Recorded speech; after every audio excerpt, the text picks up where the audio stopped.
আসসালামু আলাইকুম। মমতাজ কুকিং ওয়ার্ল্ডে আপনাদের সকলকে স্বাগতম। আজকে আমি গোবিন্দভোগ চাল দিয়ে পায়েস বানাবো। এখানে 1 লিটার দুধ নিয়েছি। 100 গ্রাম চালের জন্য 1 লিটার দুধ যথেষ্ট। দুধটাকে ভালো করে ফুটিয়ে নেব।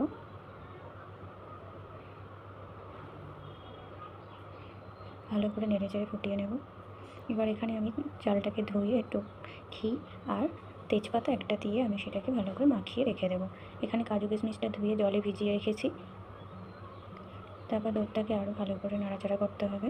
নাড়াচাড়া করার পর সেটাকে আমি একটা পাত্রে একটুখানি তুলে রেখে দেব।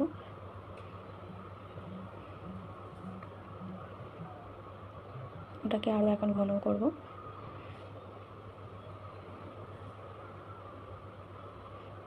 দুধটার মধ্যে চাল আর তেজপাতাটা দিয়ে দেব। এই দুধটা যেটা তুলে রাখলাম ওটার মধ্যে কিছুটা আমি পাউডার দুধ মিক্সড করে এই মিশ্রণটা রেখে দেব। এটা আমি শেষে দেব। ভালো করে এটা মিশিয়ে নিতে হবে।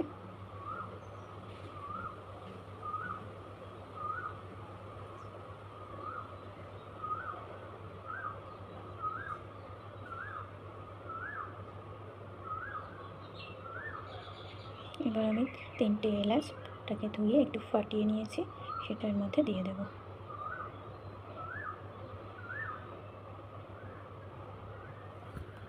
চালটা যখন একটু সেদ্ধ হয়ে আসবে তারপর আমি এতে চিনি অ্যাড করব। তার আগে চিনি দিলে চালটা খুব সিদ্ধ হবে না। তাই এবার আমি এখানে 200 গ্রাম মতন চিনি নিয়ে ওর সাথে অ্যাড করে দিলাম। এবার ওই যে দুধটা আমি রেখে দিয়েছিলাম সেটা এবার দিয়ে দেব। এবার ভালো করে নাড়াচাড়া করে নেব।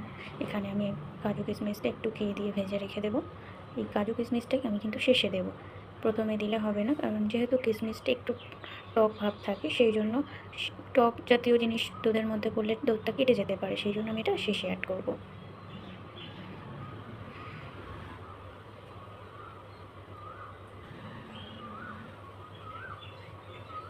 কাজু কিশমিশটা একটা পাত্রে তুলে নিয়েছি।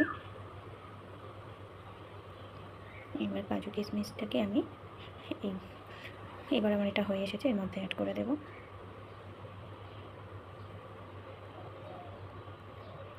এবার ভালো করে নাড়াচাড়া করে নেব। ব্যাস, আমার এটা রেডি।